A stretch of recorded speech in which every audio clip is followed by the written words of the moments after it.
Hi hello welcome to our channel. இன்றைக்கி நான் நோன்பு வைக்கல, அதனால ஆஃப்டர்நூன் லஞ்ச் ரெடி பண்ணிகிட்டு இருந்தாங்க. எங்கள் மாமியார் என்ன பண்ணியிருந்தாங்க பார்த்தீங்கன்னா, எறா சால்னா எறா 65 நெய் சோறு பண்ணியிருந்தாங்க. எறா சால்னா ரெசிபி நிறைய பேர் கேட்டிருந்தீங்க. இந்த வீடியோவில் நான் சொல்கிறேன். எங்கள் வீட்டில் இன்றைக்கி ஏசி ரிப்பேருக்கும் வந்திருந்தாங்க. அதுவும் சைட் பை சைட் போயிட்டு இருந்துச்சு.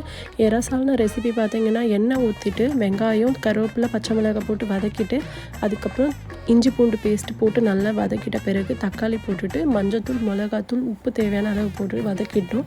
அதுக்கப்புறம் முருங்கைக்காய் போட்டு வதக்கிட்டு தேங்காய் பால் ஊற்றிக்கணும். தேங்காய் பால் ஊற்றிட்டு தேவையான அளவு தண்ணி ஊற்றி மூடி வச்சிடணும். அது காய் நல்லா வேகணும்.